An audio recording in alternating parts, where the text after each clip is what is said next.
Olá, sejam todos bem-vindos a mais uma live ao vivo diária aí, pessoal, tudo bem? Se estiverem me vendo bem, me ouvindo bem, me avisem aí através dos comentários, a live um pouquinho mais cedo. Bem, as lives não estão com horário também, né, ultimamente, porque esse final do ano os compromissos aí estão completamente salpicados, então não dá para fixar um horário, infelizmente. Eu sei que é ruim para vocês, mas é melhor ter live, né, fora de hora, por assim dizer, do que não ter, não é verdade? Então o ideal sempre, né, é que a live ela tenha um horário fixo. Ano que vem a gente vai batalhar de novo aí por um horário fixo nas lives, que é melhor para todo mundo no final das contas, né? Mas é melhor ter live do que não ter. Então a live agora às 7 da noite é a hora que vai dar, porque daqui a pouco eu saio, entro em outros compromissos. E antes eu estava ali com o Arno, a gente estava resolvendo um monte de coisas aí para o ano que vem, e para agora, dia 19, né? 19 agora, depois de amanhã. Depois de amanhã? Dia 19 agora de dezembro, vai ter a live de lançamento do curso presencial. Esse curso aí, nesse ano, foi muito bom, cara. Foi incrível.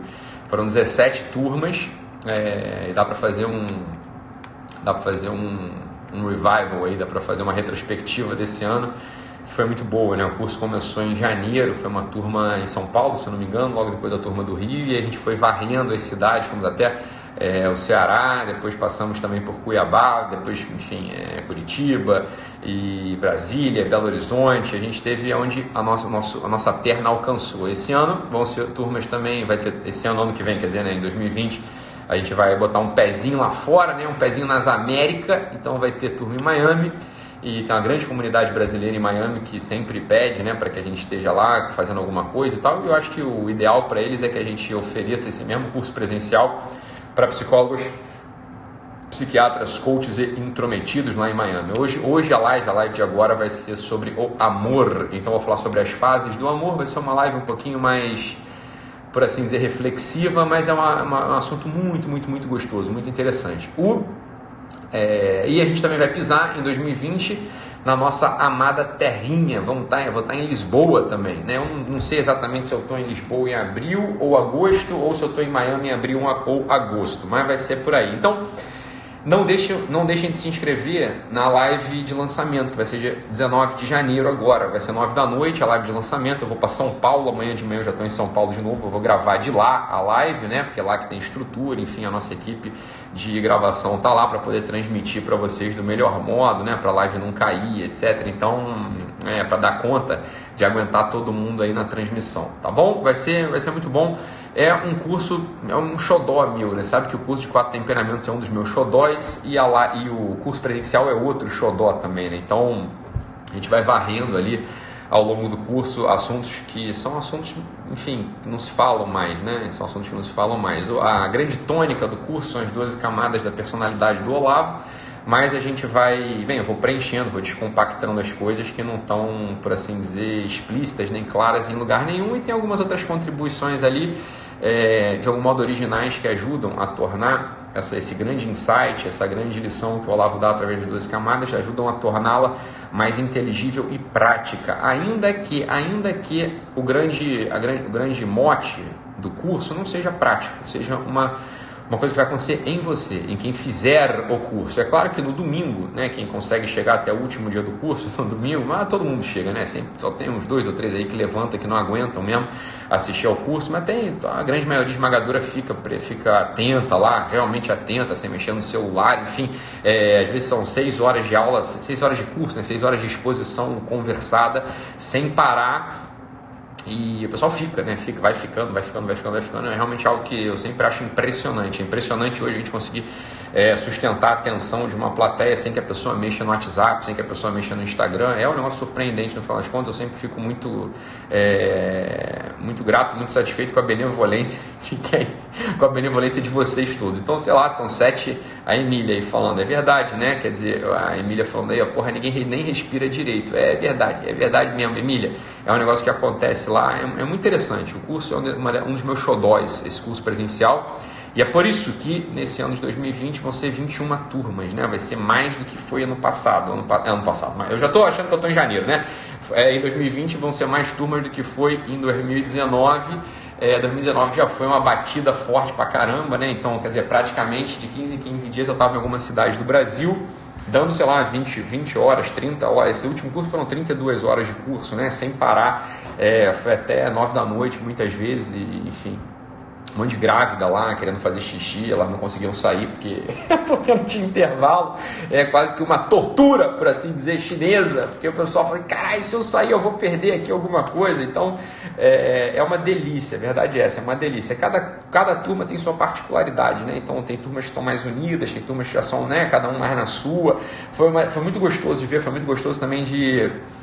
Eu nunca tinha viajado pelo Brasil, essa que é a verdade. Eu não conhecia bem o Brasil assim, né? Eu sou um médico, né? Então, na verdade, toda a minha atuação, ela ficava ali dentro do consultório. Então, eu era uma pessoa que não viajava. Eu ficava no consultório, né? Numa salinha de 8 metros quadrados, desenvolvendo minha atividade profissional, 10 horas por dia, todos os dias da semana. Então, realmente, eu não conhecia o Brasil. E esse ano foi maravilhoso para ter oportunidade também de conhecer, por exemplo, Cuiabá, né? Sei lá, Cuiabá é um lugar assim que o pessoal de Cuiabá ficou muito honrado, eu acho, né, da gente ter ido lá, porque francamente algumas cidades que são fora de rota, né? A maior parte das pessoas não leva curso para alguns lugares, por exemplo, Cuiabá. Né, o Cuiabá é um lugar onde, sei lá, não é capital, por assim dizer, capital, óbvio que é uma capital, mas assim, não é um eixo, né, um eixo econômico, não é um eixo cultural, por assim dizer. Então o pessoal ficou muito feliz de a gente ir até Cuiabá, e eu fui muito feliz de ter conhecido os cuiabanos. Fui até também o Ceará, foi excelente ir até o Ceará, não pude ir à praia lá, porque óbvio, a gente fica trabalhando lá o tempo todo, mas... E amei Curitiba, tinha uma implicância injustificada com Curitiba, mas eu amei o povo, amei o curitibano e a cidade também, né? Adorei a cidade de Curitiba. Mas então, isso tudo é um puta de um preâmbulo, vocês me desculpem aí, é só que eu tô animado com a live do dia 19 de janeiro, vai ser a live de lançamento, fiquem atentos, eu vou lançar todas as turmas nesse mesmo dia do ano inteiro. Então você já vai dando uma olhada aí, você tem que se inscrever já, para poder estar presente lá na live. Você vai se inscrever através de um link que está rodando por aí, né, pelo marcili.com.br/psi. Mas a live de hoje não é live de porra nenhuma, eu quero falar sobre o amor. Eu estou aqui falando porque eu gosto muito desse curso, foi o último curso do ano, acabou de acontecer, eu acabei de chegar de São Paulo ontem, né, então hoje é terça-feira, acabei de chegar ontem de São Paulo. E foi o último, foi um fechamento, assim, falou, pô, devia cumprido aqui desse ano, mas o ano não acabou. Dia 19 de janeiro ainda tem a super live, 19 de janeiro, eu tô falando de janeiro, mas vocês sabem que é dezembro, dia 19 de dezembro, vocês veem que é 19 de janeiro a porra da live, mas é depois de amanhã a live de lançamento, é 19 de dezembro, beleza? Então é isso, vamos falar aqui sobre o tema de hoje, que é o tema que eu quero falar com vocês, é o tema do amor, tá bom? É o tema do amor. Então, a gente pode falar sobre esse assunto do amor, respira aí, fica calma, é só uma live, hoje é uma live, por assim dizer, mais reflexiva, é uma live para entender alguns processos interessantes e importantes aí sobre a vida amorosa. Eu já gravei uma live lá atrás, uma live do La La Land, não sei se vocês viram o filme, né? O filme ganhou Oscar, porra, um puta de um filme. Eu gosto muito de musical, eu gosto de filme musical, eu sei que a maior parte das pessoas não suporta musical, acha musical chato, né? Então o pessoal acha musical, porra, nada a ver, o cara começa a conversar no restaurante, daqui a pouco estão os dois sapateando, e aí fica ali a musiquinha tocando, aí o pessoal fala, puta que pariu, caralho, que filme chato da porra. Agora, o La La Land é um desses filmes, a live não é sobre La La Land, eu só peguei o gancho aqui do La La Land para poder exemplificar o que eu quero falar sobre o amor, sobre o processo amoroso. A questão é a seguinte, olha só, a gente pode entender o processo amoroso desde vários ângulos, né? Há quem tente explicar o processo amoroso através de bioquímica cerebral. Então, sei lá, você vai disparar adrenalina, vai disparar ocitocina, vai disparar certos neurotransmissores, você tem uma alteração da química cerebral, e aí isso faz com que você de repente goste de alguém, faz com que você não queira mais alguém, beleza. Esse é um nível de explicação e não está errado, existe esse nível de explicação também. Agora, o que a nossa cabeça contemporânea não entende é uma coisa. Por que a gente não entende? Porque a gente foi criado, a gente foi criado e educado num modelo de educação cientificista.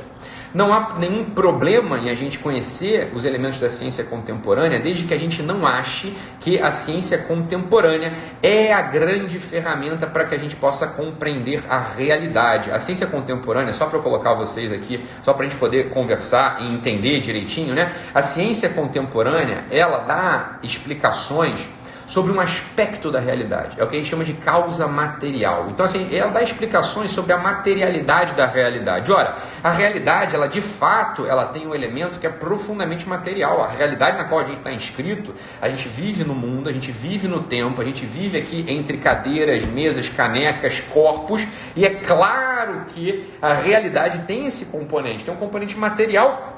E é natural que apareça um tipo de exercício humano que tente entender, que tente explicar, que tente dar uma intelecção, uma lógica para esse tipo de fenômeno, para essa parte do fenômeno, para a parte material do fenômeno. Então é claro que essa canequinha aqui, por exemplo, que eu estou bebendo, o meu cafezinho, ela tem um componente, é o componente material dela, é claro. E obviamente a ciência, a engenharia dos materiais, a ciência, etc, vai ter uma parte da ciência contemporânea, vai explicar esta caneca a partir, né, do seu elemento material. Então, por exemplo, a resistência dos materiais, a composição do material e por aí vai. A geologia, né, vai tentar dar explicação, vai tentar entender toda a composição mineral do mundo e por aí vai, né? Existe esse elemento, existe esse componente na realidade. Agora, o que acontece é o seguinte, essa é só uma superfície de compreensão dos fenômenos. Existe, e aqui que eu quero falar, existe um outro andar, uma outra altura da compreensão dos fenômenos que é muito mais profunda, muito mais clara e, por assim dizer, cala muito mais no nosso coração, faz arder muito mais o coração, de tal modo que a gente entenda muito melhor os processos. Uma das formas da gente compreender o amor, uma das formas de compreender o amor é olhar para os fenômenos da natureza, olhar para como os processos acontecem e a gente ganha uma intelecção muito clara. Cuspi aqui, foi mal, gente. Cuspi aqui no meu celular. E a gente ganha uma compreensão muito clara desse fenômeno. Eu vinha de São Paulo de carro ontem com o Dr. Dario e a gente conversou um pouquinho sobre esse assunto. Ele gravou uma live ali, que eu fiz uma entrada rápida, breve na live dele. Eu estava do lado, dirigindo, ele estava gravando a live no banco do carona. E eu falei um pouco sobre a coisa que eu quero falar hoje com vocês, que é o seguinte, olha só. Quando a gente olha um processo qualquer, um itinerário, seja qualquer itinerário, ou seja, um itinerário da descoberta espiritual, por exemplo, ou então um itinerário do empreendimento no campo dos negócios, no campo do comércio, ou quando a gente olha para um itinerário de um empreendimento no campo amoroso, a gente pode encontrar uma correlação simbólica com outros fenômenos da natureza.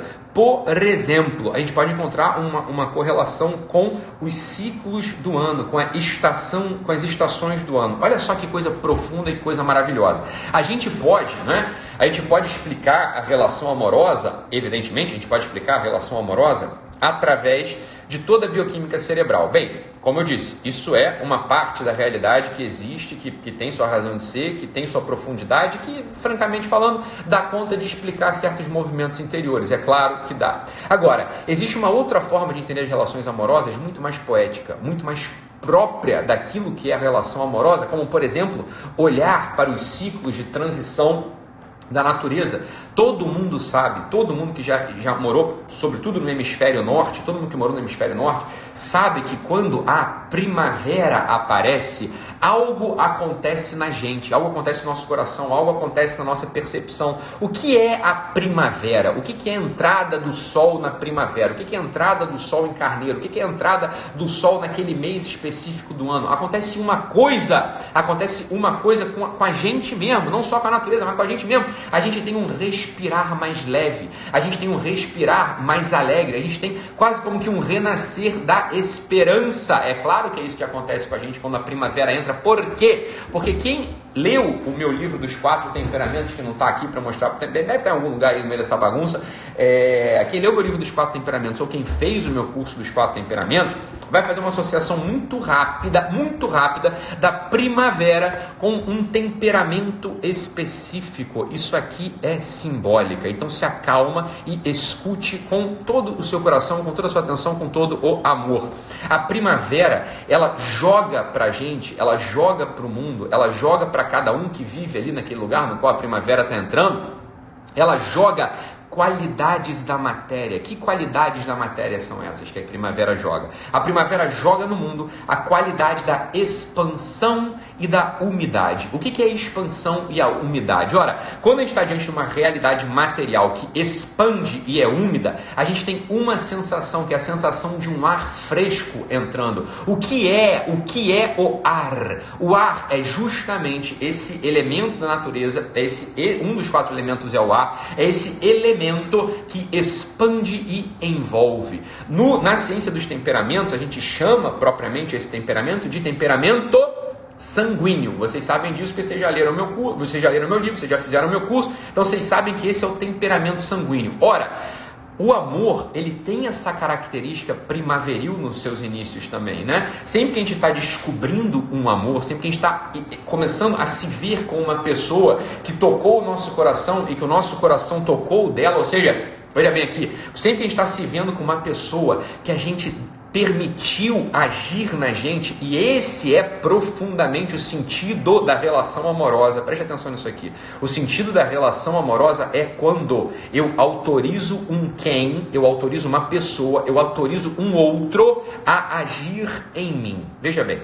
Então vamos aqui dar um exemplo. Imagine só que eu fosse um sujeito, né, solteiro, descompromissado, e eu às vezes estou na academia, estou no clube, ou então estou numa festinha, e eu vejo uma dama, vejo uma moça. Eu, obviamente, vou olhar para aquela moça, e aquela moça pode me interessar visualmente. O aspecto dela pode me interessar. Ela pode ter qualidades, ela pode ter elementos ali que me chamem a atenção e que façam com que eu queira, né, ir até ela. Então, por exemplo, pode ser um belo cabelo, pode ser um sorriso bonito, pode ser um olhar que me atrai. Essas coisas acontecem, é assim, essa é a entrada do processo amoroso. O processo amoroso, ele sempre vai começar através dos olhos, através do tato, através dos nossos sentidos. A gente vê alguém que nos atrai. E pode atrair por qualquer motivo. Pode atrair porque tem uma fala gostosa, pode atrair porque tem um sorriso envolvente, pode atrair porque tem um olhar desafiador ou um olhar calmo, pode atrair simplesmente porque tem um corpo que a gente deseja pegar. O que define o que vai ser o processo amoroso e o que não vai ser o processo amoroso? Ora, veja bem, se eu chego até essa dama, se eu conheço essa moça e eu começo a me relacionar com ela e tudo o que eu quero com ela, por exemplo, é levá-la para a cama, por exemplo, ou dar um beijo nela, sei lá, se tudo que eu... Preste atenção nisso aqui, que isso aqui é fundamental para a gente entender os processos amorosos, hein? Se tudo que eu quero com ela é agir nela, eu não estou dentro de um processo amoroso, eu estou dentro de um projeto de objetualização da pessoa, ok? Se tudo que eu quero com a pessoa, por mais bonito que seja, por mais digno que seja, se tudo que eu quero com ela é só cuidar dela, por exemplo, né? Cuidar dela, por exemplo, pode ser um fenômeno que é um fenômeno positivo, é um fenômeno bom, mas ainda é um fenômeno que eu estou transformando ela num objeto. Porque no limite, eu também cuido de uma casa que eu estou construindo, não é assim? Ora, se eu agora estou aqui, né, alugando uma casa. Eu estou alugando uma casa aqui na Barra da Tijuca. Estou mesmo, na Barra da Tijuca eu vou mudar para lá. Eu estou alugando uma casa aqui na Barra da Tijuca, num outro lugar, e eu vou, obviamente, cuidar daquela casa. Eu olho para aquela casa e já vejo o seguinte, olha, eu vou precisar reformar uma parte da sala. Eu vou precisar cuidar desse jardim que está um pouquinho abandonado, de repente eu vou até mudar esse chão para dar um elemento mais acolhedor. Veja, não é verdade que eu estou cuidando da casa? Eu estou cuidando da casa, mas a casa, ela é um objeto ainda. Essa casa, ela não age em mim. Eu estou agindo na casa. Isso também pode acontecer nos processos amorosos. Então, veja, nos processos pseudo-amorosos. Se eu começo a me relacionar com uma moça e tudo que eu quero com a moça é simplesmente levá-la para a cama ou cuidar dela como se eu fosse um pai dela, sem permitir que a ação dela haja em mim, eu não estou dentro de um processo amoroso. O que é o processo amoroso? O processo profundamente amoroso é um desejo total, profundo de que a vida dela seja a minha vida. E a minha vida seja a vida dela. É um processo profundo de eu pegar o quem dela, na verdade não eu pegar, mas do quem dela, ou seja, aquele núcleo pessoal dela agir em mim. Quando eu autorizo que o outro haja em mim, me transforme, me modifique, ou seja, que eu de algum modo eu vá me transformando nela, quando eu autorizo isso, quando eu desejo isso, ou pior ainda, naqueles processos de arrebatamento amoroso, quando eu não tenho mais escapatória, quando isso acontece simplesmente, olha, estar com ela é ela agir por mim, ela agir em mim, ela me transformar. Bem, eu estou então dentro de um processo que é um processo profundamente amoroso. Esse é o processo, isso é o que define um processo amoroso. Por quê? Porque objetos não agem, não é verdade? Ou seja, essa caneca, ela não age. Essa caneca, ela não tem uma ação. Esse meu fonezinho aqui da Apple, ele não age, sou eu que ajo sobre ele, não é verdade? Por mais que seja uma ação cuidadosa, uma ação cautelosa, uma ação até, entre aspas, amorosa, não há o retorno da ação. Por quê? Porque objetos não são quens. Objetos não são pessoa, objeto não age. Quem age é gente.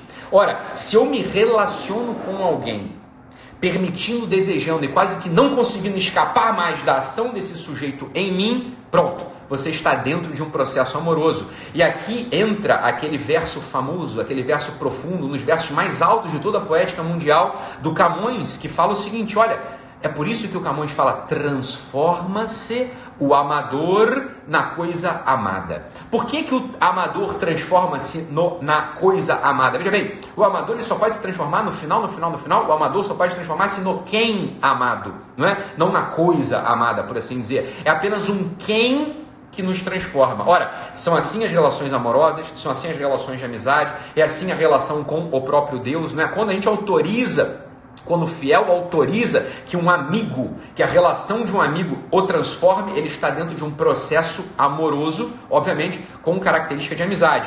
Quando um fiel autoriza que o Deus haja nele, ele está dentro de um processo religioso. É verdade também que a gente conhece muitos sujeitos que se acham religiosos, né?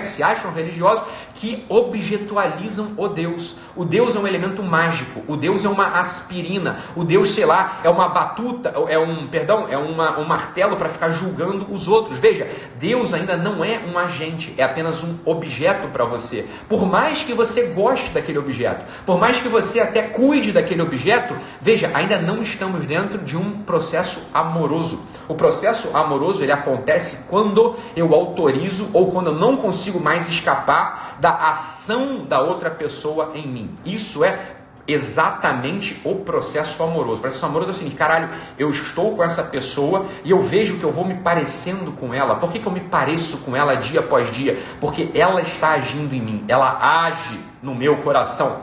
Isso é do caralho, isso é exatamente a escolha amorosa, isso é estar dentro de um processo amoroso. O processo amoroso, portanto, ele experimenta fases, é aqui que acontecem algumas crises. Por quê? Porque nós não estamos mais acostumados a pensar ou a agir dentro de uma simbólica tradicional e profunda. O processo amoroso, justamente porque é uma ação em mim e eu ajo no outro, é evidente que esse processo ele tem uma qualidade viva. A qualidade do processo amoroso, ela é dinâmica e viva. Ela não é morta, nunca, ela jamais é morta. E aqui que acontecem algumas crises, como eu disse. Porque olha só, o início dos processos amorosos, eles se parecem muito com a qualidade da primavera. O que é a primavera? A primavera é aquela estação do ano quente, é quando o calor começa a voltar, não é? O inverno entregou o seu frio para a primavera que começa a transformar aquele frio. Ele começa a transformar aquele frio em calor. O calor começa a aparecer e é um calor úmido. Qual é a característica da umidade? A característica das coisas úmidas é envolver, é unir, é quase que confundir, misturar, não é verdade? Se você mistura duas coisas úmidas, elas se tornam quase como que uma só, elas ficam coladas, não é? E é justamente, não é assim que a gente experimenta o início dos apaixonamentos? O que é o apaixonamento? O apaixonamento não é o verão. O apaixonamento é a primavera. A primavera é justamente essa expansão, ou seja, os dois, eu e ela, eu e você, a gente gosta de estar juntos, quase como se não conseguisse não estar juntos. Mas por quê? Porque a gente expande e se envolve. A gente expande e se envolve. Isso é uma característica primaveril. Isso é o início do amor. Isso é o início do empreendimento financeiro. Isso é o início do empreendimento religioso. É uma expansão que envolve. o que acontece na sequência? Na sequência, ambos continuam unidos, ambos têm ainda o movimento de expansão, né? Aquele movimento de querer dizer, de querer falar, de querer estar, mas acontece ali uma outra coisa. Depois da primavera, o que vem? Depois da primavera, todo mundo sabe, vem o verão.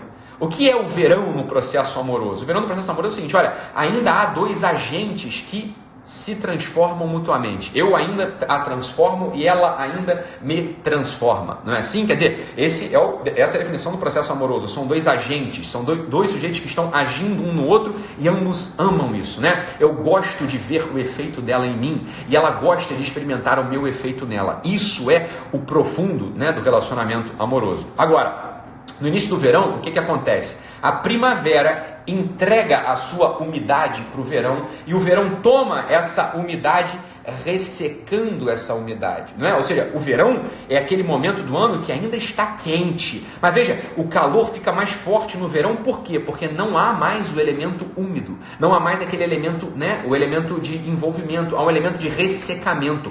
O verão se identifica nos temperamentos com o colérico, o verão se identifica nos elementos com o fogo. O que acontece no verão? No verão há ainda a expansão, ou seja, ambos ainda têm aquela necessidade de botar para fora, expandir o elemento quente, não é? O elemento quente, mas o ressecamento, o seco, ele aparece agora na relação. O que é o elemento seco numa relação de homem e mulher? O elemento seco é o seguinte, olha, existe aqui uma divisão, uma secura, um ressequido. Já não há mais essa união quase que obsessiva, essa união como se eu já não soubesse quem eu sou e quem ela é, ou quem ela é e quem eu sou. Não, no verão fica claro que eu sou eu e ela é ela. No verão fica claro que eu tenho uma unidade, uma intimidade, uma pessoa, e ela tem uma unidade, uma intimidade, uma pessoa. No verão fica claro essa divisão, mas ainda há a expansão. No verão dos relacionamentos é quando as primeiras brigas começam a aparecer. Os primeiros atritos aparecem, não na primavera, mas no verão. E aparecem por quê? Porque somos imaturos. A gente não entende que esse é um processo natural. O processo de divisão, o processo de separação, ele é necessário para o amadurecimento amoroso. Ora, eu continuo sendo eu e ela continua sendo ela. Ela continua sendo ela e eu continuo sendo eu, por assim dizer, né? Mas é claro que é isso. Agora, o que acontece então? Acontece justamente essa primeira divisão e aí você nota, opa, eu quero estar, eu desejo expandir, eu desejo compartilhar, eu ainda estou botando para fora. Mas agora já não tem mais essa fusão que havia na primavera. Agora tem uma certa divisão. Agora a gente vai precisar se reencontrar, mas eu desde mim e ela desde ela. Não é? Eu tenho os meus gostos, eu tenho o meu jeitão, eu tenho, né, os meus princípios e ela tem os dela. E a gente vai ter que ver se o nosso amor sobrevive a essa primeira divisão. Essa primeira divisão ela acontece no verão. Aqui a gente não pode ser trouxa, a gente pode imaginar assim, acabou. Muita gente não supera os primeiros meses de um relacionamento, por quê? Porque não suporta a secura do verão. Muita gente é sentimentaloide, por assim dizer. O sentimentaloide, o que ele gosta? Ele gosta daquela confusão, daquela coisa assim, nós dois somos juntinhos aqui, não sei o que. E aí quando aparece essa primeira divisão, ora, eles vão querer terminar. Porque, meu Deus, nós não somos um, né? Nós não somos apenas um, nós somos dois. Fala, meu filho, mas você não sabia disso desde o início? Isso aqui chama-se maturidade. Então, muita gente não suporta a passagem da primavera para o inverno, para o verão. Muita gente termina relacionamentos aí, quando aparecem as primeiras crises. Ora, essa é uma das ciências da manutenção amorosa. Você tem que ver o seguinte, meu filho, graças a Deus eu sou eu e ela é ela. Eu agora posso exercer a minha ação profundamente pessoal nela. E ela pode exercer a ação profundamente pessoal dela em mim. Aqui, de fato, o amador pode transformar-se na coisa amada de modo maduro, de modo absolutamente maduro. Aqui some aquela coisa que o pessoal, muito bem lembrado aqui pela Sabrina, aquela coisa que o pessoal chama de tipo de uma simbiose, né? Né? Veja, eu sou eu e ela é ela, eu tenho meus programas e ela tem os dela, mas nós dois queremos ainda expandir. Nós ainda temos aquele afã, aquele elan, aquele desejo quase que febril de estar juntos. O que acontece é que na passagem do verão para o outono, acontece uma outra coisa. O verão é aquela estação que existe a quentura e o seco, não é? A expansão e a divisão. Acontece que o verão entrega para o outono o seu calor. E o que o outono faz? Ele pega o calor do verão e começa a transformar esse calor, ou seja, começa a transformar essa expansão em quietude. Ele começa a transformar essa expansão em um princípio de aquietamento, um princípio de interiorização, um princípio de repouso. Não é isso que acontece no inverno, no outono? Por que é que as folhas caem no outono? Você já parou para pensar nisso? Por que as folhas caem? Ora, aquela folha que era verde, que tinha viço, que tinha seiva por dentro, o que a seiva, o que é o princípio de vida da folha começa a entregar, começa a receber? A folha começa a se ressecar, na verdade a folha começa a se ressecar, ela começa a ficar mais seca. Por quê? Porque essa secura, né? Veja bem, essa secura que havia no verão, ela continua havendo no outono. Mas agora existe um esfriamento. Ou seja, a folha passou por todo um processo de ressecamento durante o verão. Ela entra no outono já ressequida, mas agora o frio começa a paralisar o fluxo da seiva. Quando o frio paralisa o fluxo da seiva, o que acontece com a folha que já estava se ressecando? Ela cai. Ela vai para onde? Ela vai do alto para baixo. Ou seja, aquele princípio de expansão que havia ainda, aquele princípio de expansão seca que havia no verão, dá lugar agora a um princípio de repouso seco. É isso que acontece no outono, e essa é uma terceira crise dos relacionamentos. Quando o sujeito que sobreviveu ao verão, eu entendi que eu sou uma individualidade, e há uma individualidade, o que começa a acontecer agora? Pode agora aparecer uma outra coisa, aquele desejo louco de expandir, de estar, aquele desejo louco, né, de compartilhar, vai ter que dar lugar agora, vai precisar dar lugar agora a um lugar de repouso dentro do teu coração. O outono é a estação do amor que faz com que você olhe para dentro e recolha os efeitos daquele agente em você. Ora, o outono é aquele momento do ano no qual as folhas caíram. E a gente vai ver o que sobra. Ora, os efeitos dela em mim me transformam para algo melhor. Os efeitos dela em mim são efeitos de carinho, de cuidado, de transformação positiva, ou são efeitos de negligência? São efeitos de abandono, são efeitos de possessividade. Os efeitos daquele agente, o que fizeram em mim? Qual foi, por assim dizer, o resultado que ficou? Isso é o que acontece no outono. E aqui é uma crise definitiva dos relacionamentos, e esse é o processo, esse é o lugar exato no qual os relacionamentos acabam ou deveriam acabar. Né? Os relacionamentos que não são positivos, que não são bons, ou seja, aqueles relacionamentos que das duas uma, ou são só objetuais, só tem objeto ali, né? Veja bem, eu posso estar me relacionando com uma moça de modo absolutamente objetificante. Não necessariamente mal. Eu posso olhar para aquela moça e simplesmente notar assim, cara, eu quero cuidar dela, mas ela não pode fazer nada por mim. Eu quero cuidar dela, mas eu não quero a ação dela em mim, né? Eu não quero a ação dela em mim. É no outono que isso aparece. É no outono que você tem a calma. Por quê? Porque aquela expansão do quente, ela dá lugar a um certo repouso do frio. E é justamente no repouso e na secura que você consegue, dividindo, separando, você consegue com calma encontrar no seu coração o que é que ficou daquela expansão quente anterior. Ora, se daquela expansão ficou de fato uma transformação positiva, falou, rapaz, meu Deus do céu, mas é bom estar com essa mulher, é bom estar com esse cara. A presença desse sujeito na minha vida me transforma para mais. A presença desse sujeito na minha vida me transforma para amar mais, me transforma para entregar mais, me transforma para refletir mais, me transforma para ser menos mesquinho, para ser menos filho da puta, para ser menos preguiçoso. Ora, esse sujeito ele tem uma ação em mim desejável. A ação desejável dele ou dela em mim é o que faz com que exista uma relação profundamente amorosa que vai durar. Isso é no outono que a gente encontra o verdadeiro sentido. É no outono que a gente tem a calma do frio e o distanciamento da secura para a gente poder perceber se essa relação vai durar ou não, ou se ela é de fato uma relação amorosa ou não. Pode ser uma relação simplesmente funcional ou objetual, entende? Ora, depois do outono, o que vem? Depois do outono vem o inverno, que o pessoal, não é verdade que o inverno, se eu fosse perguntar para vocês agora que é assim, uma pergunta de rua, né? Abrisse aqui um questionáriozinho para dizer qual que é a pior estação do ano, minha gente? Obviamente vocês iam... obviamente não, a maior parte das pessoas ia falar assim, o inverno, porque o inverno é muito frio, o inverno é horroroso, o inverno é uma bosta. Falou, mais ou menos, né? Mais ou menos. Por quê? Porque no inverno, isso aqui essa ideia de que o inverno é muito ruim, ela vem através de filmes, né? Em geral, assim, tem neve, não tem planta, não tem flor, não tem fruto, não tem nada, é um período horroroso. Beleza, mas para o processo amoroso, não. O grande desafio do processo amoroso, a prova dos 9, por assim dizer, do processo amoroso, é o outono. O outono é a prova dos 9 do processo amoroso. No inverno, o que acontece? O outono, que é frio e seco, ele entrega a sua secura para o inverno. E o inverno transforma essa secura em umidade. Ainda é uma umidade dura, porque está muito frio. Mas no inverno a umidade reaparece. No inverno reaparece a umidade. Ora, o inverno não é aquela estação que tem neve. O que é a neve? A neve é água. A neve é uma água ainda dura. Mas veja, o inverno é assim, o nosso amor sobreviveu.